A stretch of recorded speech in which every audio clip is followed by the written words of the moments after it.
nada, agradezco al Señor en esta oportunidad el poder estar aquí parado delante de ustedes a compartir su palabra. Es un beneficio, es un privilegio y es una honra a Él para su gloria. En el nombre de Jesús, que sea el Espíritu Santo el que fluya a través de mí y que no sea yo. Sé tú, Señor, el que me usa y el que usa mi boca y las palabras las pones tú para impartir este mensaje que viene lisa y llanamente de ti, directamente de ti. En el nombre de Jesús, amén. Bueno, la palabra de hoy tiene como título No es lo que parece. Bien, los invito a ir a Isaías 55, versículos del 8 al 11. Sí. 55, Isaías. Del 8 al 11. Vamos a poder ver que Dios obra de maneras las cuales no podemos entender, opera de formas que escapan a nuestro entendimiento, a nuestra lógica, a nuestra razón, naturaleza, sentido de justicia, etc. Dice así Isaías 55, versículo 8. Porque mis pensamientos no son vuestros pensamientos, ni vuestros caminos mis caminos, dijo Jehová. Como son más altos los cielos que la tierra, así son mis caminos más altos que vuestros caminos y mis pensamientos más que vuestros pensamientos.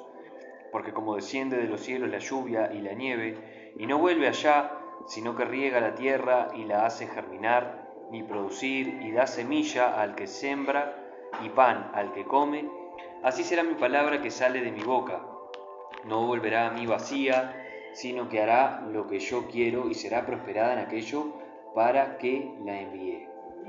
Ahora vamos a compartir la palabra de Dios. Ya mismo esta palabra viene con un mensaje en el cual viene de parte de Dios, va a hacer algo para la gloria de Dios, es decir, no soltó su palabra simplemente para entretenernos o darnos esperanza, sino también para un efecto, para una causa y para algo que se va a cumplir y realizar para su gloria.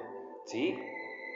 Esto que acabamos de compartir nos ayudará a justificar o a entender un poco cómo Dios procede. Digo un poco porque acabamos de leer que es algo que escapa a nuestro entendimiento. Y veíamos recién el pasaje que compartió Viviana y lo que decía, la reflexión que hacía de cómo dependemos de Dios, de cómo estamos en sus manos también, en cada área de nuestra vida. Escuchábamos y alabábamos y adorábamos con la canción de En ti confía mi corazón, que se va a hacer tu perfecta voluntad en mi vida. ¿Sí? Entonces vemos cómo eso genuinamente es así, es Dios el que está detrás nuestro y a veces se nos olvida o parece que, bueno, sí, Dios me ampara, Dios me cuida y lo escucha, qué lindo cuento, qué lindo, sí. No, es una realidad y cada área de nuestra vida, cuando somos cristianos, está bajo el amparo de Dios y bueno, vamos a ver cómo es que Dios hace las cosas a veces de maneras en las que no queremos y que también no entendemos.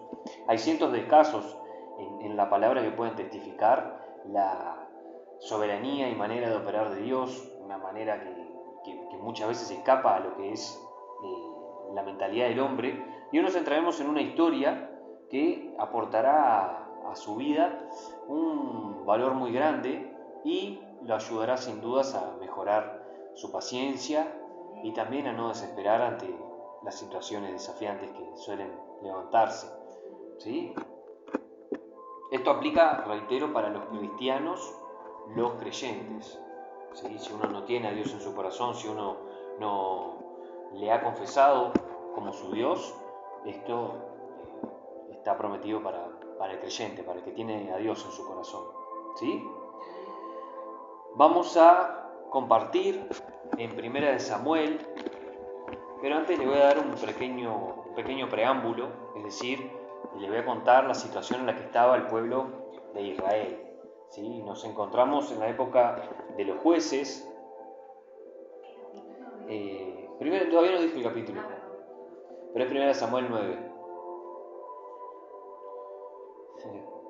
Nos encontramos en la época de los jueces, allá por el 1100 a.C., unos 400 años aproximadamente después de Moisés y todo el tema del Éxodo. Tenemos un personaje que es Samuel, el profeta, el nazareo, proveniente de la tribu de Leví, y también fue el último juez de Israel antes de que surgiera el primer rey. Aunque en aquel entonces también se le llamaba videntes, ¿sí? Profeta o vidente. Después puede usted investigar la diferencia que hay, ¿sí? Según Meyer, un estudiante de la palabra, fue el puente, Samuel, entre Sansón, un juez bastante famoso acá en la palabra, y David, que fue el rey levantado por Dios con un corazón conforme al suyo. No fue el primer rey, porque el primer rey es el personaje de la historia que compartiremos hoy, ¿sí? Israel se encontraba bajo gran amenaza de parte de los filisteos, que era un pueblo proveniente de Cástor, una zona de Grecia. Estos personajes estaban aumentando notoriamente su potencial bélico, la tecnología para guerra, fueron los primeros en hacer el uso correcto del hierro, hacían cotas de malla, espadas más fuertes, armaduras, cascos, escudos, etc. Y tenían mayor tecnología para la guerra que obviamente nos ayudaba. Lo vemos hoy con las grandes potencias como los que tienen tecnología, como Estados Unidos, incluso Israel, es top en tecnología bélica, tienen tanto poder, ¿no? Israel ya había sufrido la pérdida de muchos hombres ante estos personajes, e incluso habían perdido por unos meses el arca del pacto, que eso era un símbolo y también contenía, por llamarlo de alguna manera, la presencia de Dios en el mundo, ¿sí? Algo que para los israelitas fue devastador, ¿sí? Otra instancia que también usó Dios para glorificarse, la pérdida del arca, pero bueno, no viene el caso. Si usted va a Jueces, capítulo 21-25, no tiene por qué ir, yo se lo adelanto, dice que en esos días no había rey en Israel y cada cual hacía lo que le parecía. Es decir, vivían en iniquidad. Ya lo habíamos estudiado, iniquidades proviene de nomos, personas que viven sin ley o no regidos a la ley divina, es decir, bajo su propia moral, lo que su corazón humano, hombre, les dice que está bien, ¿sí? Así vemos cómo está el mundo.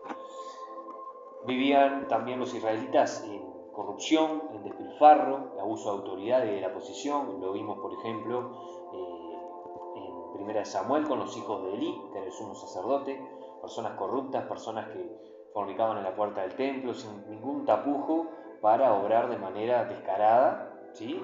Incluso con los hijos del profeta Samuel, también personas que se desviaron, ¿sí? Entonces el pueblo de Israel veía y era testigo y también eran guiados por este tipo de gente, sin dudas también inclinados a cometer el mismo tipo de cosas que ellos.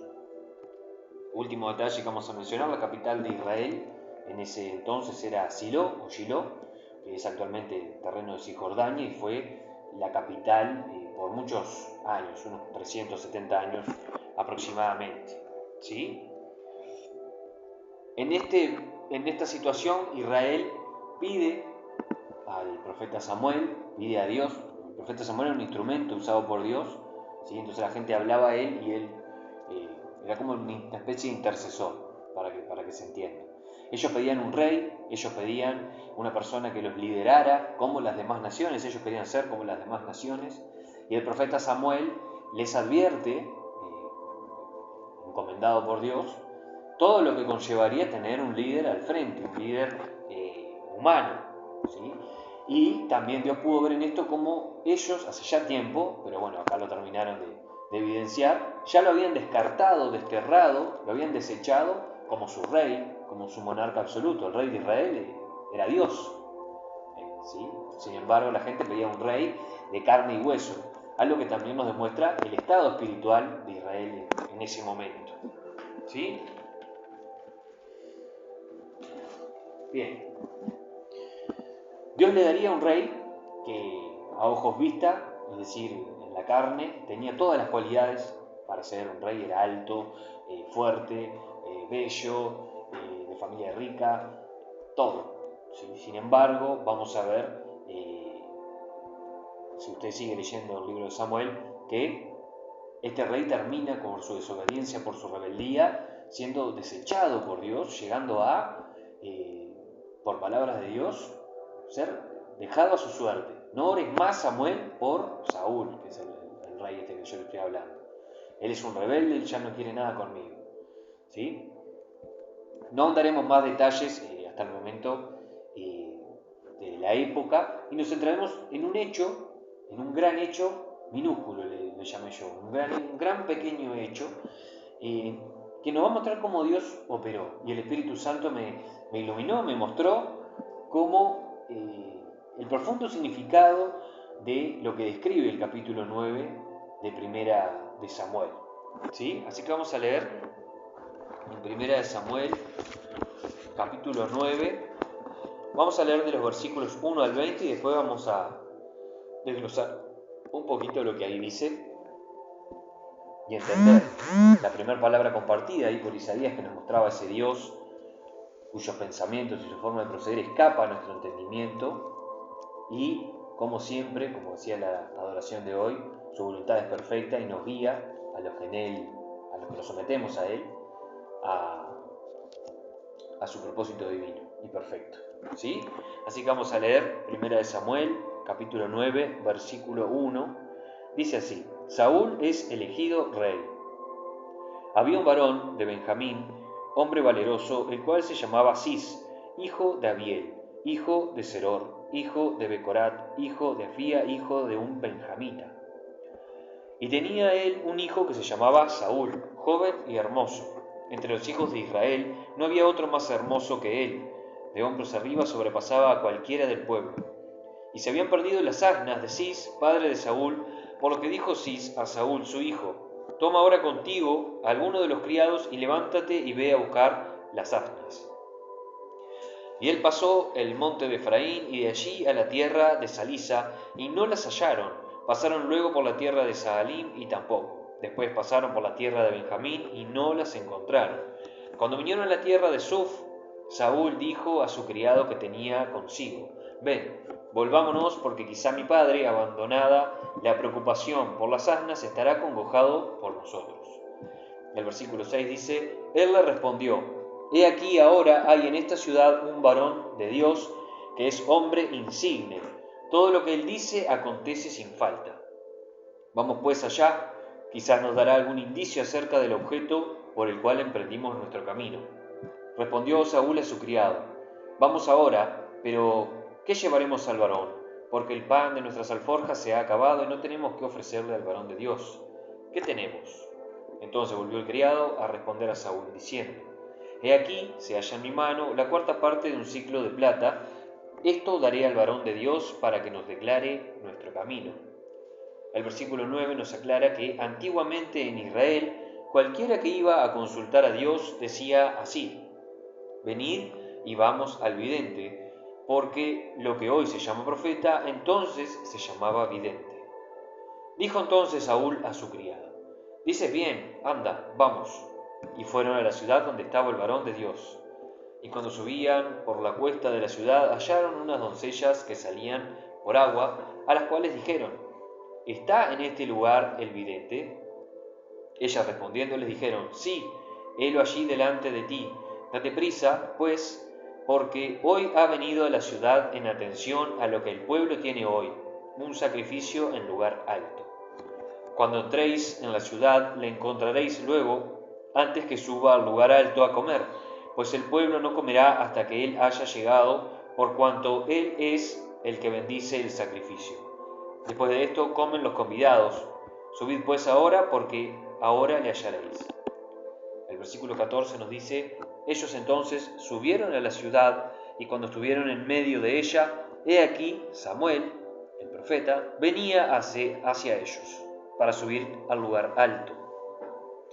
Y un día antes que Saúl viniese, Jehová había revelado al oído de Samuel, diciendo: Mañana a esta misma hora yo enviaré a ti un varón de la tierra de Benjamín, al cual ungirás por príncipe sobre mi pueblo de Israel, y salvará a mi pueblo de mano de los filisteos. Porque yo he mirado a mi pueblo, por cuanto su clamor ha llegado hasta mí.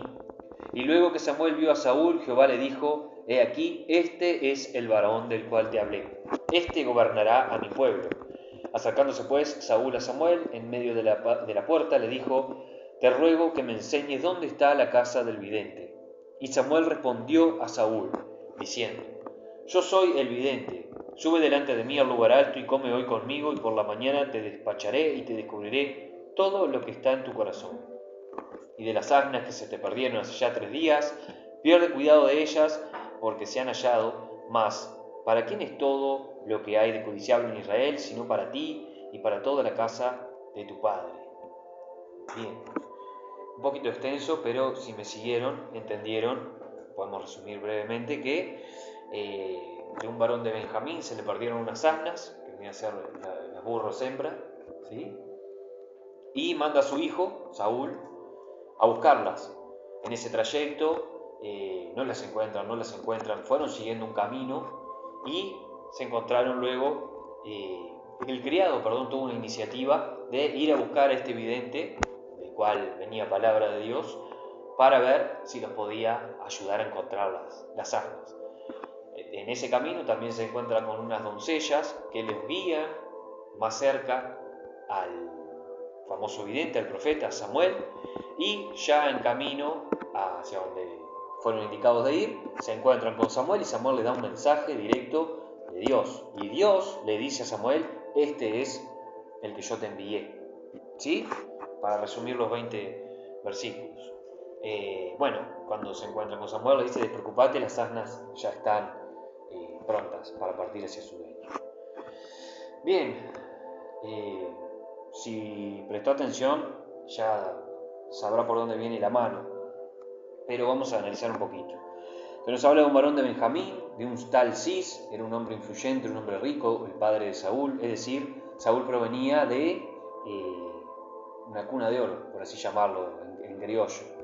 Incluso se nos da en el versículo 2 las cualidades de este personaje que, como hablábamos al principio, a ojos vistas tenía todas las condiciones para ser rey. Era un hombre alto, el más hermoso, el más alto, de familia rica, de influencia, etc. Esto nos muestra cómo se nos destacan las cualidades de Saúl que a ojos humanos dirían: él es el indicado, inteligente, bello, alto, fornido, rico, con influencia, todo. Sin embargo, no se nos dan detalles de la comunión, la intimidad de Saúl con Dios. Esto nos muestra, ¿sí?, cómo estaba Israel espiritualmente en ese momento. ¿Qué se destaca? Lo visible, lo carnal, lo material, ¿sí? Después, si ustedes ya conocen más de la Biblia o si quieren investigar, van a poder ver que David era todo lo contrario a este personaje. Sin embargo, era un hombre conforme al corazón de Dios. No perfecto, pero sí con un corazón como el de él. ¿Sí? Y bueno, ahora llegamos al versículo 3. Y es ahí, este es el versículo clave. Vamos a leerlo de vuelta. Y se habían perdido las asnas de Cis, padre de Saúl, por lo que dijo Cis a Saúl su hijo: toma ahora contigo a alguno de los criados, levántate y ve a buscar las asnas. Entonces, cuando yo leí esto, lo voy a decir en criollo, porque soy joven, me explotó la cabeza. Yo dije: ¿cómo un hecho como este iba a ser usado por Dios para levantar al primer rey de Israel? Es decir, Dios iba a guiar a Saúl a su propósito con este desafío, con esta situación adversa, porque, para el que no lo sepa, las asnas eran un bien preciado. El que tenía asnas, camellos, ganado, era rico, ¿sí? Era un símbolo de poder, como quien tiene 3 autos, 10 autos. Una persona que tiene 10 autos, bueno, así eran las asnas, autos de alta gama, ¿no? De eso estoy hablando. Bien. Entonces yo me puse en el lugar del padre de Saúl, o mismo de Saúl, y lo primero que a mí me hubiera venido a la boca, golpeando así como cuando la lava revienta el volcán y si alguien la quisiera tapar, una queja y un improperio, una maledicencia. Pero se me fueron las burras. ¡Qué macana! Vamos a ser elegantes. Pero no hubiera sido tan elegante a la hora de decirlo. Entonces, podemos ver cómo algo que comienza con una situación adversa, un desafío, viene de parte de Dios y se va transformando en un camino hacia el propósito de Dios, que en este caso era exaltar a una persona a lo máximo que podía llegar en una nación, a ser el rey. Es como dirían, vas a ser el presidente de la república. De la nada, vos quedás. ¿Dónde está la cámara? ¿No? Entonces, ¿cuántas veces Dios en nuestra vida nos ha llevado a su propósito, a algún nivel de su propósito, o a algún nivel de su propósito, a través de situaciones así? Que uno en el momento no entiende nada. Dice, ¡fua! ¿Cómo esto? Se me rompe el auto, que es un gasto tremendo, va a ser de bendición para mí. Y ahí empieza la queja, la serpiente, a decirte, mirá, no, esto es una macana, no, viste, ya, mirá, es un hoyo, te va a desfondar la billetera, etc. ¿No? Entonces, de esas veces que nosotros nos encontramos con situaciones como estas, que por más rico que fuera el padre de Saúl, que se te perdiera un par de anas, era un detalle importante. Era plata y también mandó al hijo a buscarlas.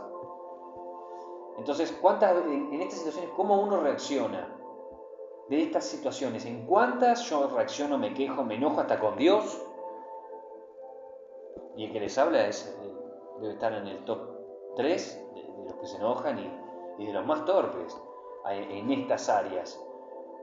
Por algo estoy acá predicándolo y cuando lo leí me llegó así, esto es para vos, para lo que vivís todavía. Son áreas que el Señor quiere pulir, quiere perfeccionar en mí. Y bueno, cuando leí esto, cuando uno ya tiene identificado y Dios te ha mostrado tus falencias, esto es así, este es el mensaje a compartir. ¿Sí? Sin ir más lejos, ayer me sucedió algo así con un cliente y esta palabra yo la leí el miércoles. ¿Ayer fue? Bien, muy bien. Entonces yo ya tenía 2 días en el que había leído esta palabra, sin embargo, no me fue muy bien. Es decir, le voy a contar brevemente qué me pasó. Un cliente contrató mis servicios, me pagó y por una formalidad de la empresa requería ciertas cosas que yo de momento estoy regularizando y se me puso de mula. Pero que yo esté regularizando esas cosas no implica que yo haga las cosas bien por la vía legal. Pero se me puso de punta porque no entendió algo que yo le estaba planteando y bueno, quedamos en que me iba a cancelar el pago. Yo, imagínense, me recontracalenté y bueno, ya me fui manejando caliente, le hablé mal a Cami, ya el día se me puso gris, había un sol tremendo. Entonces, Agustín enojado tengo anotado acá. Llego al lugar. Llego al lugar y estaba todo solucionado. Me recibe el cliente con una sonrisa. Ah, mirá, ya hablé con la contadora. Está bien lo que me dijiste, no pasa nada. Seguimos así. ¿No viste el mensaje? Yo no lo había visto porque venía manejando. Y ahí me cayó la ficha y me dijo, Agustincito, Pedrito. ¿No? Entonces, de repente, uno me ve ahí afuera y mirá qué dulce, qué chiquilín atento y todo, pero como toda persona, tengo mis falencias. Y esta es una de ellas, y por eso se la comparto para que entienda cómo lo que yo le predico es algo que yo he vivido, y así hace Dios con nosotros, ¿sí? La palabra había venido el día antes, había venido con tiempo previo para que diera su fruto. No lo dio en el momento, pero bueno, creo que salí más rápido de esa situación que en otros momentos. ¿Sí? Seamos prudentes y pidamos discernimiento. De hecho, yo lo pido bastante y bueno, me están viniendo situaciones para adquirirlo. Y pidamos también el fruto del Espíritu Santo, que si usted va a Gálatas 5, versículos 22 al 23, va a poder ver que el fruto del Espíritu Santo es amor, dominio propio, paciencia, templanza, mansedumbre. Pero en sí, el fruto del Espíritu Santo es el amor de Dios, para no caer carnalmente en las cosas que hacemos, para no reaccionar mal.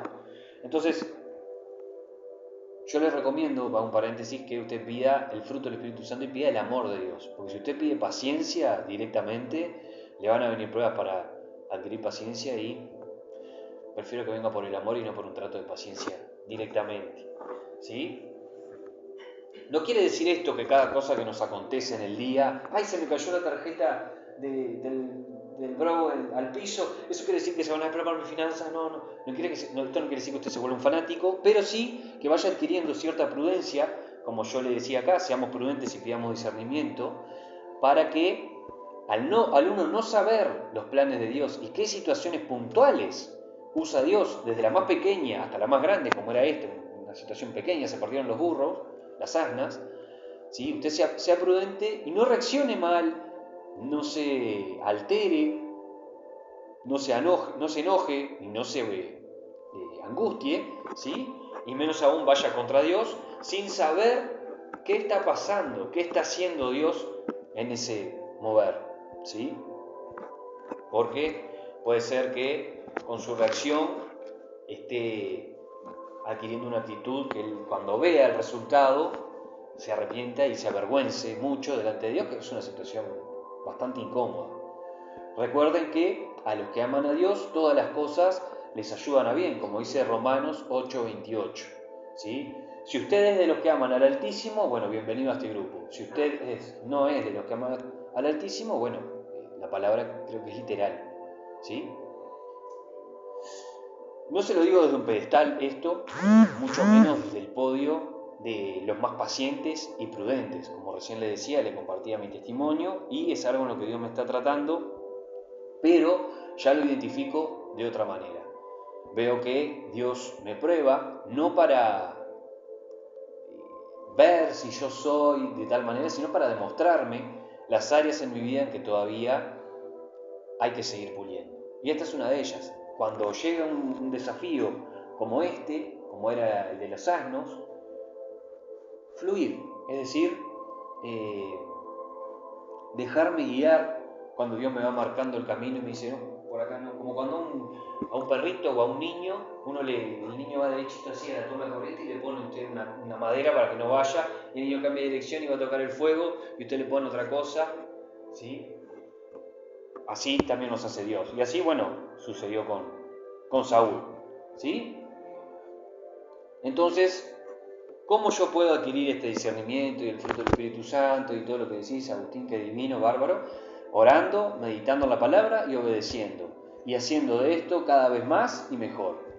Ese es el secreto, en estos 2 segundos que me llevó a decir esto, ¿sí? Si usted no hace esto y no lo repite día a día, es probable que se estanque, incluso que retroceda. Y no se lo recomiendo porque una vez que usted ha avanzado en el Señor, se vuelve una presa dulce para el enemigo, ¿sí? Bien, cuando pasamos ya al versículo 4, vemos que ellos recorrieron una gran distancia, ¿sí? Probablemente fueran a pie, si no, bueno, a caballo, pero todo indica como que fueron a pie, y no pasaba nada, no encontraban nada. Saúl debería estar frustrado, cansado, agotado y a punto de dejar esta misión que le había encomendado su padre. Sin embargo, él no tenía idea de lo que venía por delante, cómo esta situación adversa, que seguramente le haya enfadado, en vez de quedarse en su casa, que sería una casa muy linda, con muchos recursos para quedarse cómodo, bueno, sin embargo tuvo que salir a pasar calor y a trillar bastante, ¿sí? Como esto se iba a transformar en algo de bendición y estaba siendo guiado al propósito de Dios, ¿sí? Las asnas fueron exactamente a donde Dios quiso que fueran. Es decir, no fue algo al azar. A usted se le rompió el auto, se rompieron 2 vidrios, esto y lo otro. Bueno, fue por algo. Incluso podemos ver unos capítulos atrás, en el capítulo 6, más precisamente del mismo libro, cómo Dios usa 2 vacas, ¿sí?, que salieron del terreno de los filisteos para confirmar su obra, algo que él estaba haciendo, ¿sí? En el versículo 5 vemos cómo Saúl ya estaba decantando, ven, volvámonos, le dice el criado, y ya el versículo 6 nos muestra cómo el criado tuvo una iniciativa. Bueno, vamos a ver al profeta al vidente, a ver si encontramos. Incluso esas palabras nos muestran el estado espiritual también del criado y de Saúl, porque Saúl no planteó algo diferente, de tener la fortuna de tener una persona que trae mensaje de Dios, guía de Dios directa, y sin embargo usarlo para ver dónde están los burros y no para encontrar una guía para su vida, un cambio o directamente hallar el propósito de Dios para sus vidas. Sin embargo, bueno, ya les iba a pasar. Iban por una cosa, como cuando uno de repente, como me pasó a mí.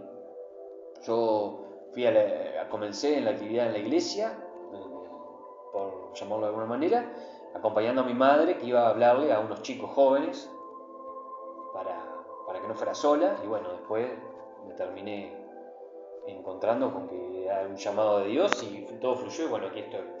¿Sí? Entonces, Dios sin dudas puso en el criado esta idea. Otro paso más en el que Dios lo fue guiando hacia un propósito. El hecho central era la pérdida de las asnas. Pero vemos al criado que surge esa idea de ir a ver el vidente, porque podrían haber hecho nos volvemos, volvían y lo de las asnas quedaba en la nada. ¿Sí? Sin embargo, también más adelante podemos ver cómo se encuentran con unas doncellas. Capaz que seguramente estaban cansados y si nos volvemos, capaz que ¿dónde está el criado? ¿Dónde está el vidente? Andás a ver si está, si no está.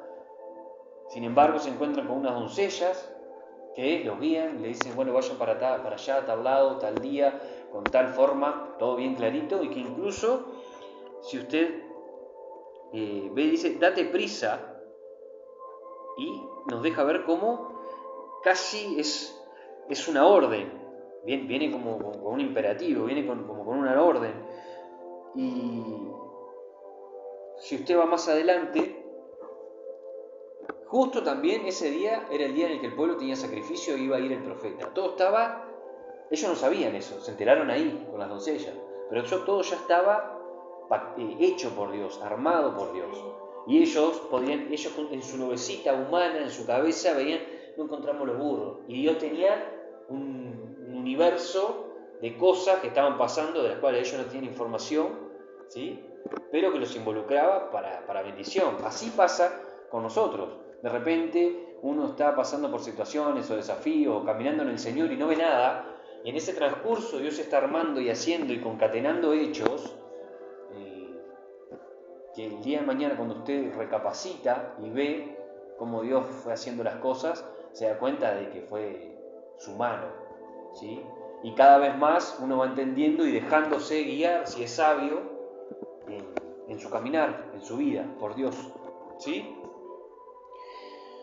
Recibieron una indicativa, más que nada en el versículo 14, ellos entonces subieron a la ciudad y cuando estuvieron en medio de ella, y aquí Samuel venía hacia ellos para subir al lugar alto. Ahí ya vemos que el propósito de Dios se estaba cumpliendo.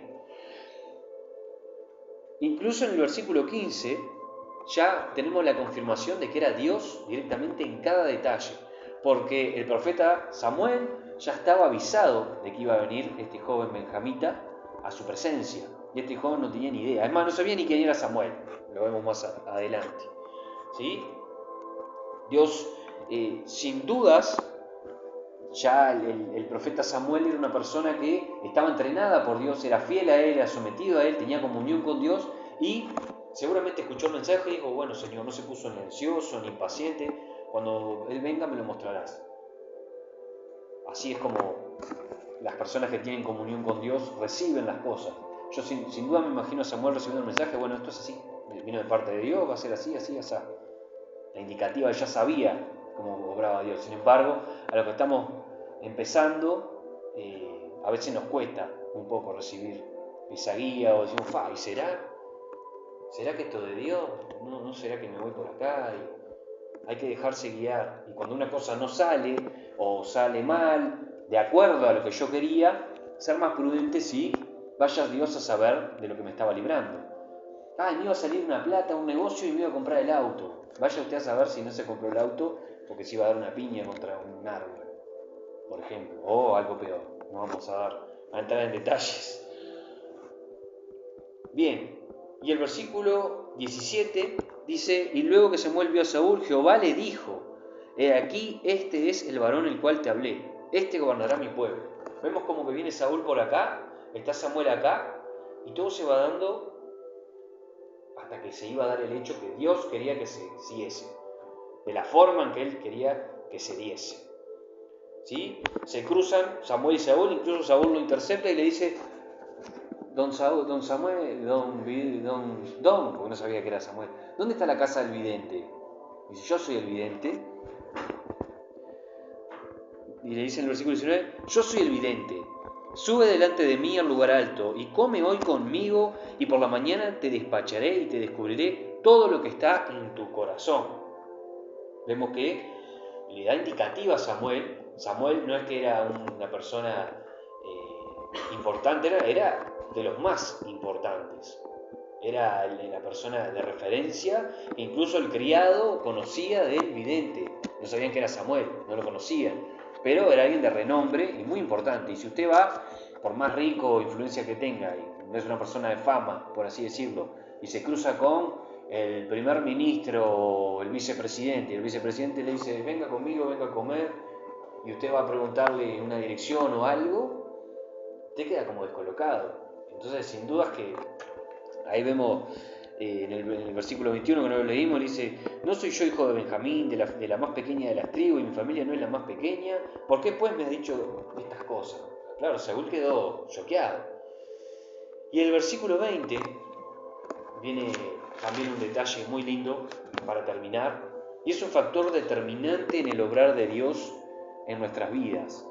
A veces uno ve que la obra de Dios avanza y se van cerrando determinadas cosas, pero hay otras que no, y que uno ve todo el peligro que hay alrededor de que esas cosas no se cumplan o no prosperen. Sin embargo, ¿qué es lo que le dice Samuel aquí a Saúl? Y de las asnas que se te perdieron hace ya 3 días, pierde cuidado de ellas, porque se han hallado. Es decir, Dios estaba al control de todo lo que estaba pasando. Dios tenía las asnas bajo control. Ese bien preciado para Saúl, para su padre, ya estaba en el control de Dios. Saúl la seguía buscando, pero mientras fue guiado a su propósito y él descuidó de alguna manera la ruta que ellos venían siguiendo de buscar a las asnas, por ir a buscar ayuda, terminó dando con que las asnas ya estaban cuidadas, ya estaban prontas seguramente para partir, y Dios fue el que estaba al control. Dios le guió al propósito, y mientras él caminó sin saberlo, en el caso de Saúl, pero en el caso nuestro ya lo sabemos, tenemos toda la Biblia y tenemos toda la información como para saber que cuando estamos en el Señor es Él el que nos guía. Si uno camina en el Señor, Él tiene el cuidado y el control sobre las cosas que escapan a nuestras manos. Un hijo en otro continente, un trabajo que está por cerrarse y usted no puede hacer nada más que orar, porque ya no hay otras cosas que hacer, etcétera. Una enfermedad en la cual usted no puede operarse ni hacerse nada, sino esperar en el médico u orar, ¿sí? Recién cuando estábamos adorando y en ti confía mi corazón, es como que uno le entrega directamente a Dios el problema, como cuando yo le entrego, cuando se me rompió el celular y se lo entregué al que me lo iba a arreglar, yo no tenía ni idea de dónde tocar. O cuando uno le lleva el auto al mecánico, uno no tiene ni idea a veces de qué tocar, que no, y confía. Si confiamos el auto en un mecánico, que es un hombre que me puede engañar, ¿cuánto más debemos confiar en Dios, en nuestra vida, que Él es fiel? ¿Sí? Hay una frase de Einstein, el científico ese famoso, que la compartió cuando se la compartió al mundo de la probabilidad y la estadística, que es puro número, es pura matemática, cuando estaban investigando para la bomba atómica, y es: Dios no juega a los dados. Es decir, nada de lo que Dios hace está al azar, está librado a un error, un accidente. A Dios no lo sorprende las cosas. Ay, mirá lo que le pasó a Viviana Chocolate. Ay, mirá lo que le pasó a Elena. Se le rompió la licuadora. A Dios no lo sorprende. Las cosas pasan, ¿sí? Tienen un propósito, y a veces nos juegan contra en nuestra cabecita, y el enemigo comiéndonos la oreja y no nos deja caminar bien en este proceso, ¿sí? En mi caso, el cliente ignoraba de la naturaleza del planteo que yo le hice, y bueno, mientras yo iba manejando a cumplir con mi trabajo, él se asesoró con su contador y bueno, me recibe con la cara sonriente y me dice: no, viste el mensaje, ya estaba todo arreglado. Fue una pruebita, una cosita chiquita, pero que me mostró que todavía tengo que seguir trabajando. Tengo que orar más, leer más la palabra, y a la hora de reaccionar, orar y pedir al Espíritu Santo que me dé discernimiento, que me dé amor, y que con el amor se vean los destellos de paciencia. Acuérdense que tienen que pedir amor y no paciencia. ¿Sí? Entonces, mi sentir por dentro, cuando yo fallé esa prueba, fue, otra vez le fallé al Señor. Pero también me vino otro pasaje, por meditar en la palabra. Ahí viene la importancia de meditar en la palabra. Y es Proverbios 24:16. 7 veces caerá el justo y volverá a levantarse. Es decir, arriba de vuelta, a seguir. ¿Está? Aquí estaría terminando el mensaje, pero... y un detalle, el justo no es una persona que es buena y que cumple con la ley, sino que es el justificado por Cristo Jesús, haya sido un violador, un asesino o el más perfecto a los ojos de los hombres. Le voy a dejar 3 reflexiones, no sin antes recordarle lo que leímos al principio, que va a terminar, se lo voy a leer de vuelta, porque va a terminar de cerrar el mensaje que acabé de compartir, y estaba en Isaías 55, yo se los leo, Isaías 55 del 8 al 11. Porque mis pensamientos no son vuestros pensamientos, ni vuestros caminos mis caminos, dijo Jehová. Como son más altos los cielos que la tierra, así son mis caminos, más altos que vuestros caminos, y mis pensamientos más que vuestros pensamientos. Porque como desciende de los cielos la lluvia y la nieve, y no vuelve allá, sino que riega la tierra y la hace germinar y producir y da semilla al que siembra y pan al que come, así será mi palabra que sale de mi boca. No volverá a mí vacía, sino que hará lo que yo quiero y será prosperada en aquello para que la envíe. Le voy a dejar 3 reflexiones para resumirlo y hacérselo simple. Y la primera de ellas es: no desespere por más difíciles que se pongan las cosas. A mí me cuesta mucho. El tema es, si lo hacen sus fuerzas, desde ya le digo que va a perder. Porque cuando uno entra en el camino de Dios, va siendo probado y el enemigo dice, bueno, lo tiro más, como le hizo a Job, lo tiro más. A ver si lo tiro un poquito más y un poquito más, mirá, se cree que puede, si lo tiro un poquito más, usted va a perder si lo hace por sus fuerzas. Ahora, el no desesperar es porque usted tiene los ojos puestos en Jesús. Pedro, un hombre bastante rústico, para ser educado, caminó sobre el agua. ¿Cuándo? Cuando tuvo los ojos puestos en Jesús. ¿Sí? Así que la forma de cumplir con la primera reflexión y consejo de no desesperar, por más difíciles que se pongan las cosas, es si usted pone los ojos en Jesús, en leer la palabra, en orar más y en obedecer. ¿Sí? Le va a costar, porque es difícil y la carne le dice que no, pero bueno, ahí está la voluntad de uno. ¿Sí? 2. Déjese guiar. Cuando Dios le va acercando, limitando su camino hacia otras vías, otras salidas. Así como Saúl seguía el camino que se le iba marcando. Se perdió el asno, lo voy a buscar, no lo encuentro. Nace una idea, vamos a buscar al vidente. En el camino a buscar al vidente me encuentro con la doncella. Es como el pinball, va chocando con cositas hasta que llega al huequito. Y 3, no se queje. Y si lo hace, como que les está hablando, a veces lucha para no hacerlo, y reacciona mal, arrepiéntase cuanto antes y vuelva a buscarle a Dios. Conserve su estado de paz en el Señor. Si se ve interrumpido, procure con diligencia y urgencia recuperarlo. Yo no le digo con esto que usted no va a caer, usted va a caer, ya se lo digo. Cuando caiga, como leíamos en Proverbios, 7 veces caerá el justo y se levantará. Busque en Dios, busque de vuelta esa paz. ¿Sí? Bueno, con esto estaremos terminando. Vamos a terminar con una oración.